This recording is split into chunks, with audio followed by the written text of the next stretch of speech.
فيديو كان هنقدما لا وان دلوجتورا دقيقة مرازة كيست وان دفتني وجدتني وان ميايا نمتول ناتشو دنديتن بربادة وان بربادة ولين كتاستاي شورماستاي وان هدو ولين ياتمو دنداما وان بسنين بيتا ورشمرني كانوا ما في هنقدما داولا إتي ريادا.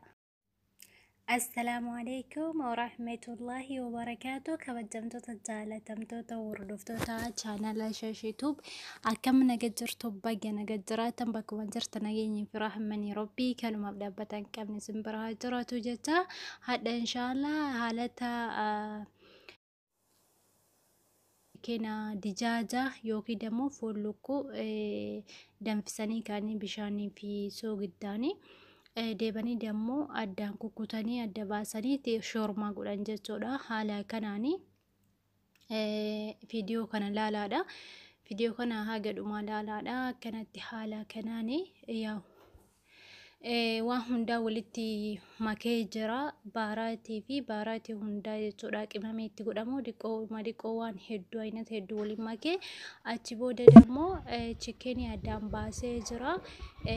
Kukkutee jechuudha. Akka fakkeenya shoormaa yookiin dammoo wanni ta'utti xiqqeessee dura dammoo ibidda irratti wanni godhee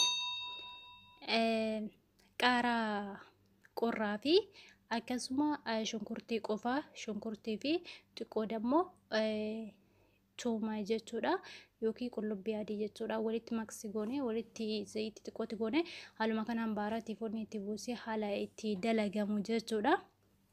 daqiiqa muraasa keessatti yeroo baay'ee namarraa hin fudhatu namatti tola haala kanaani wajjatanii nyaachuu ni dandeettanii basiidha wanti kun shoormaallee hin taama akkasuma qixxaa waliin nyaatuu hin danda'ama ruuza waliinis ni danda'ama qixxaa yookiin dammoo kobasii jechuudha akka fakkeenya qixxaa happii saniin godhaniiti.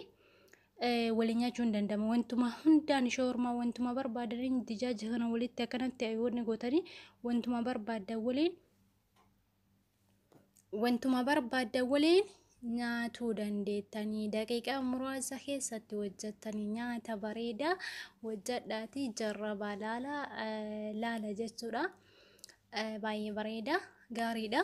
akkasuma channel shaash YouTube like subscribe godhuu hin dagatina wal malee maaliqaa wal haa guddisnu obboleen keenya shamaran lafaa dhufaa jiran channel haarawaa barataa jiran gargaaraa fi maatii ta'a channel isaanii illee dhaqaatii like subscribe godhaa fi hooma takka isinirraa hirdhatanii Oromoo wal bira dhaabbachuu qaba wal gargaaruu qaba wal guddisuu qaba waan hundaanuu guddachuu qabna challenge kan kee fakkeenyaa fi taaleetii waan of keessaa qabdu waan danda'amu namni kam osoo dalagee bareeda haga daangaa rabbii hin cabsineeni kanuma isiniin jedha inshallah waan dhageeffattaniif hedduu galatoomaa waan daawwattaniif assalaamu alaykum wa rahmatullahi wa barakaatuh.